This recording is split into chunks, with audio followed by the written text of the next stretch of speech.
Hi, Monique here. If you like this kind of information, consider joining my Patreon group. You have level 1 where you get lots of written posts, tips and tricks, supplement information. Level 2 will get you a 2 or 3 day menu plan so that you can eat low oxalate and do it with confidence. And level 3 will get you the whole live Patreon Zoom where you get to participate and ask questions. So enjoy the video and check me out on Patreon.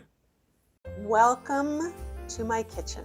We are doing a cooking video today. I believe this is the kind of video that lots of people enjoy, and it gives me a chance to chat with you while I cook. And I also get a chance to show off my new stove, which will be featuring in lots more videos coming up. I'm hoping LG might sponsor me. That being said, this recipe is what we're going to be making today. It's a sheet pan recipe. We are going to be making some modifications to it so that I can show you how easy it is to modify a sheet pan recipe. This will also be available on my Patreon as an individual post. So you'll be able to buy the recipe and get all the background to how you make it. You will get a lot of that here as we go through it today. And today we are going to make a version of it where I am substituting pork chops for lamb chops. And we are going to add something to make it look a little festive. So we have asparagus here. We have rutabaga, also known for those of you who are in Southern Ontario as a yellow turnip.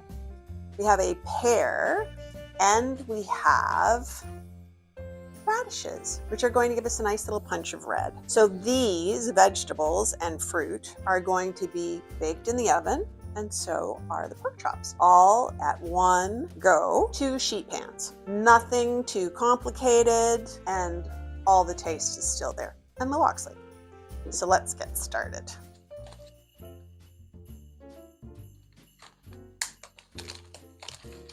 Gonna open up the meat, let it get out of this yucky plastic.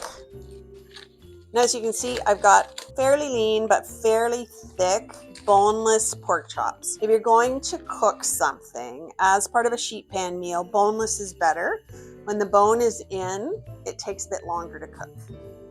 We are also going to be doing these lovely little asparagus.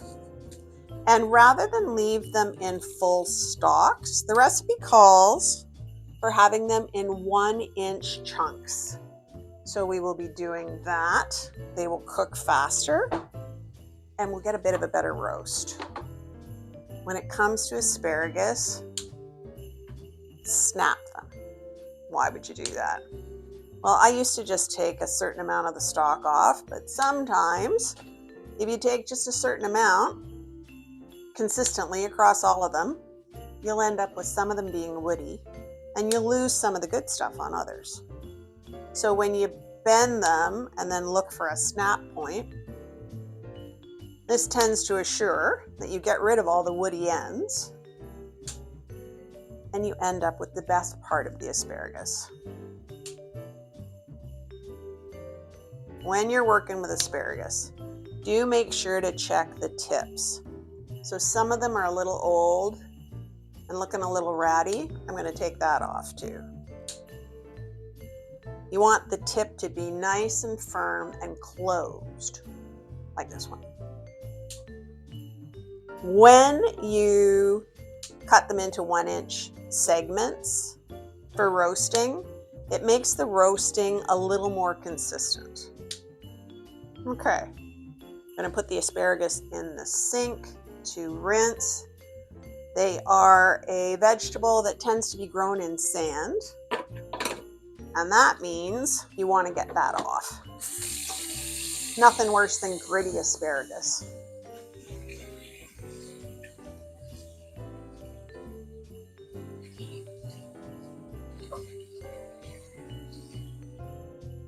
Okay, we'll give them a rinse. We need to cut some rutabaga.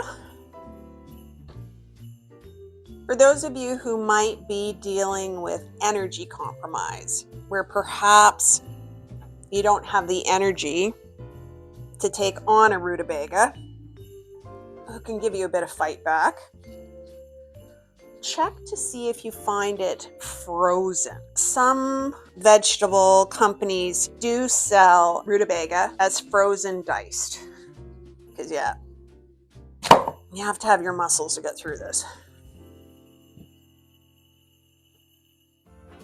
It does need to be peeled. You can see this white stuff that came off on the outside. Kind of looks like dandruff on my cutting board. That's actually a wax covering that's put on the rutabaga to keep it from losing its moisture. Not bad for you as far as I know. Not adding to the flavor profile, so you might want to take it off. Typically, you would skin a rutabaga regardless.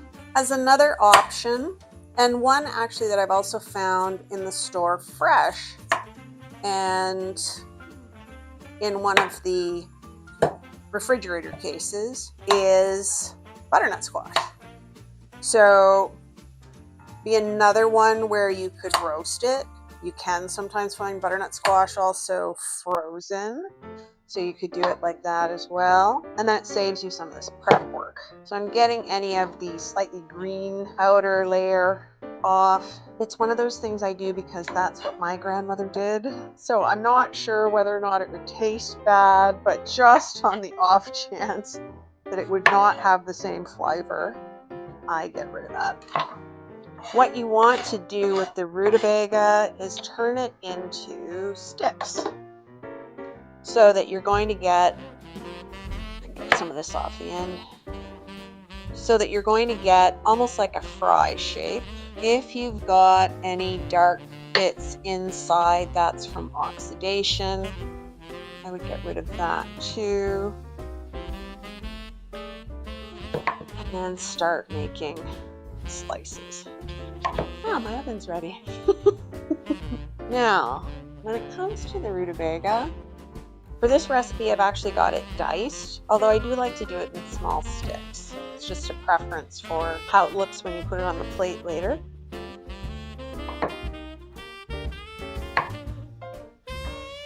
So, given that we're heading into the holidays, we have Christmas, we have New Year's. If you're lucky enough to have a family like mine, you have birthdays in the middle of there someplace. And what's nice about a meal like this is it can look very pretty, display nicely, and could actually be a nice way to have a celebration meal without maybe having it be quite as rich or heavy. And things like roasted rutabaga, honestly, that can be great any time of the year, but I particularly like that you can do it both sweet and savory. And today, it's going to be savory, but we are pairing it with a sweet because we're pairing it with this nice pear. And that reminds me, I've just done a Christmas-oriented menu plan. It is up on my Patreon channel. I'm very happy with it because it's got a very festive feel, but we have 3 days worth of menu. The day before your holiday celebration, could be during Hanukkah, could be Christmas, could be New Year's. And so that food is a little less complicated and a little lighter. Then I've got the actual Christmas Day menu, which is a festive holiday menu. And you have a frittata at lunch and a protein rice-based hot breakfast, so that when you have your carb-laden feast at supper time, you will be fine. And then I have the day after and how to use up the leftovers.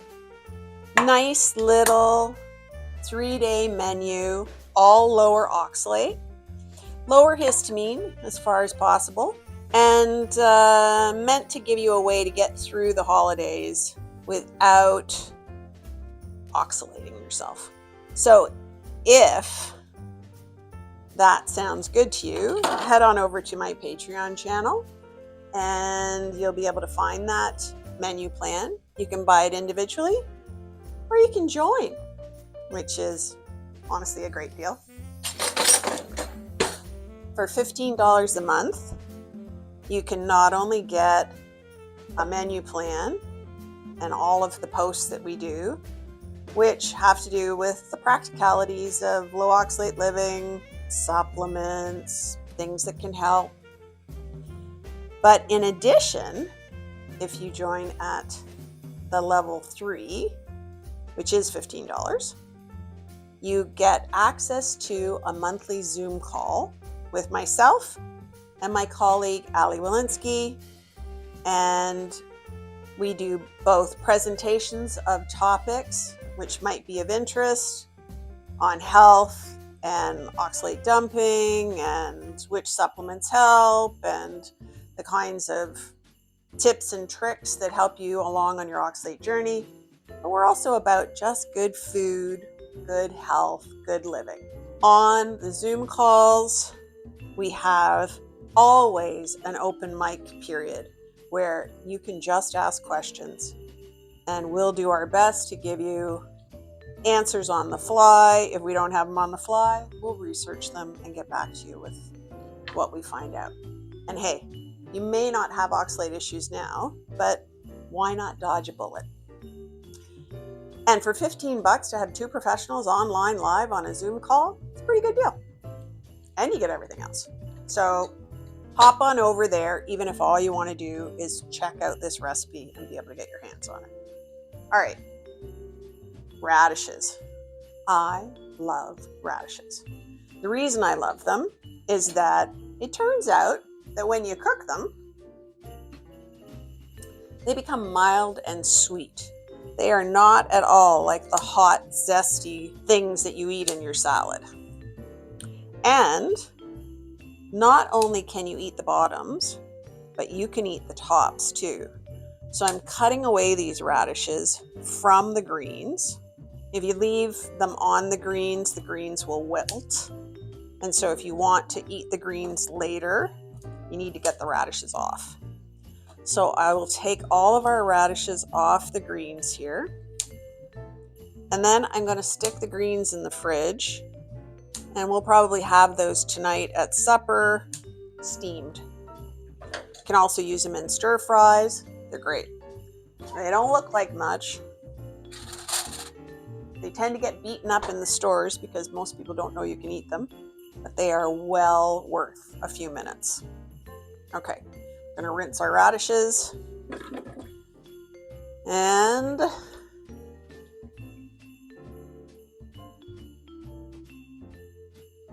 get out our asparagus. Okay, so we have some spears of our pear. I'm going to put that in a smaller bowl. And I'm going to put the Rutabaga in here. See if I can keep from dropping it everywhere. And now we'll do some 1-inch cuts of our asparagus. Give or take. No one's going to follow you with a measuring tape. But the smaller pieces will make sure everything cooks a little more quickly. You probably don't need your top spears to be as short as 1 inch because you've got what's essentially the flower at the top, which is not as thick as the asparagus stem. So the nice thing about sheet pan recipes, well, there's multiple nice things about sheet pan recipes, one of which is basically the oven's doing a lot of the work. So once you're done your prep, the rest of it's left up to the oven. Very simple and pretty easy cleanup if you have large sheet pans. And you can change them on the fly. So we've made some changes to the recipe already because the original recipe says lamb and I'm doing pork chops.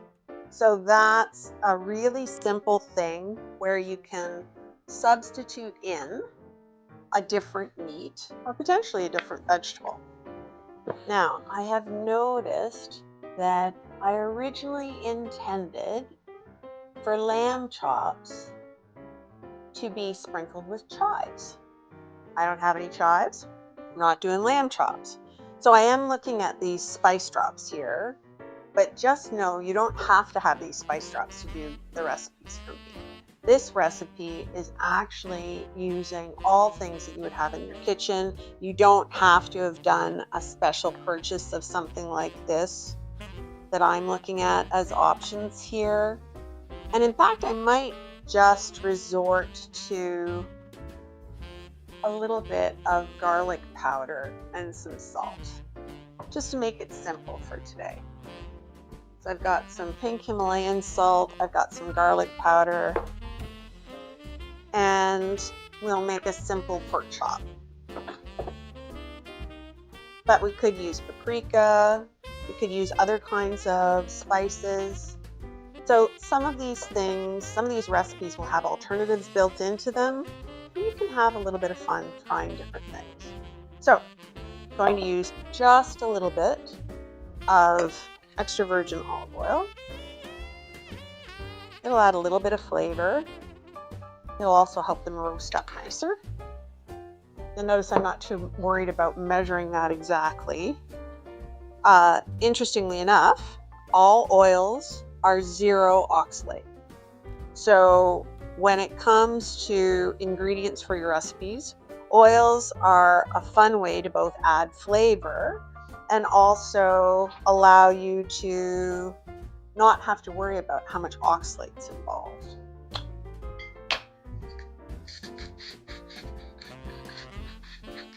If you happen to be on a low salt diet, you can use something like a potassium chloride, sodium chloride mix. It does not have to be all salt. And then you just place on your sheet pan. Now, ideally, you want this in a single layer. You do not want to have it stacked up because then you're going to have uneven roasting. So you want a single layer of your vegetables down on the baking sheet. And we don't want to forget our radishes. We'll do those next. I'm going to put them in there and I'll get another bowl. We're going to do exactly the same thing with the asparagus. We're going to stick them in here, treat them with a little bit of oil, and then add a little bit of salt. Roasting does the magic here.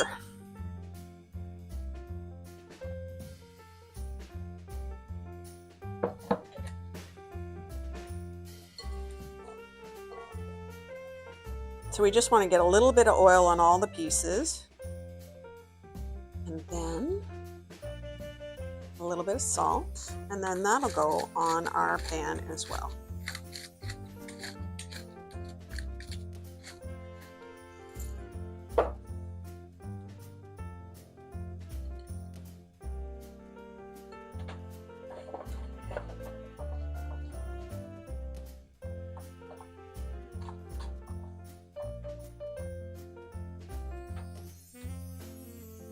I do love these. Once you've got all the prep done, all you have to do is sit back and let the oven do the rest of the work. I am going to put our radishes in with the pork chops. So they just need a little bit of trimming.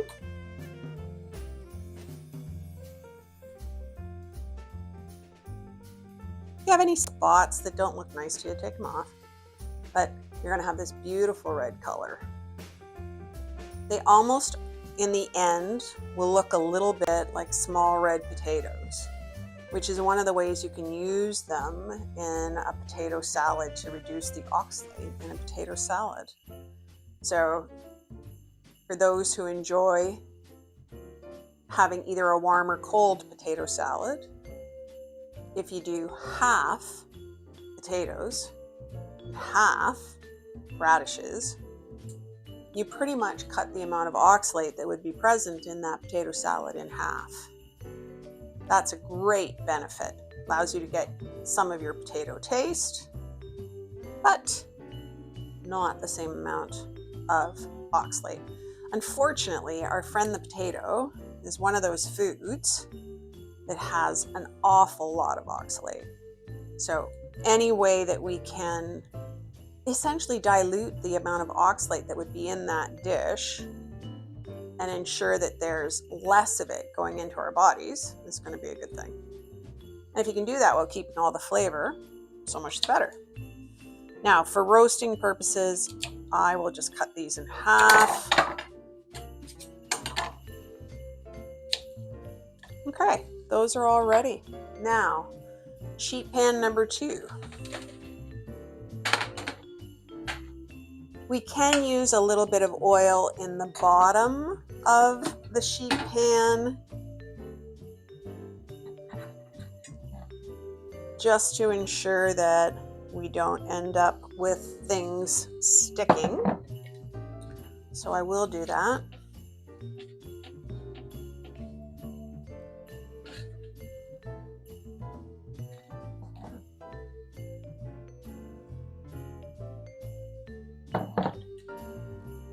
Oh, that was generous. Good. Okay.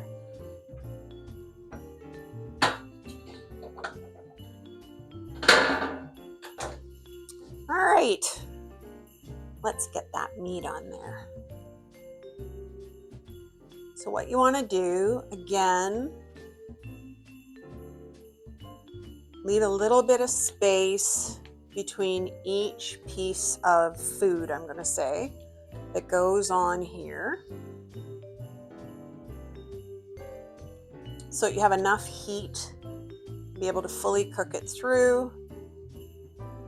And then we're going to put beside this our radishes.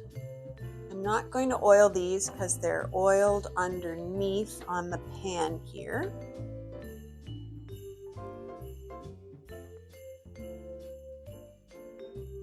And then I am going to put our spears of hair just between the meat and the radishes. And that will get lovely and caramelized. And we're going to add a little maple syrup just to make sure. So you've kind of got your dessert, your main course, and your vegetables all handled, 2 sheet pans and in the oven. Okay, a little salt on our pork, little garlic powder on our pork.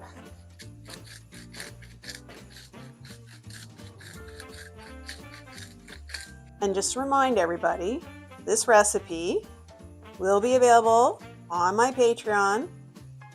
You'll be able to purchase it there as an individual item.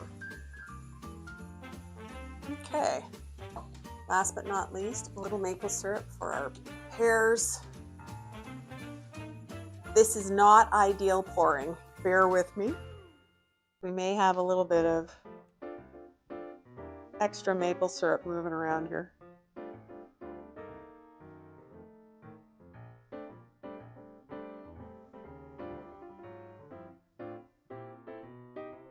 Perfect.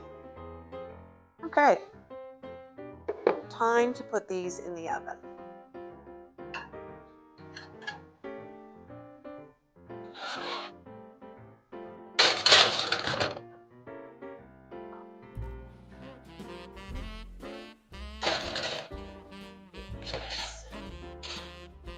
All right.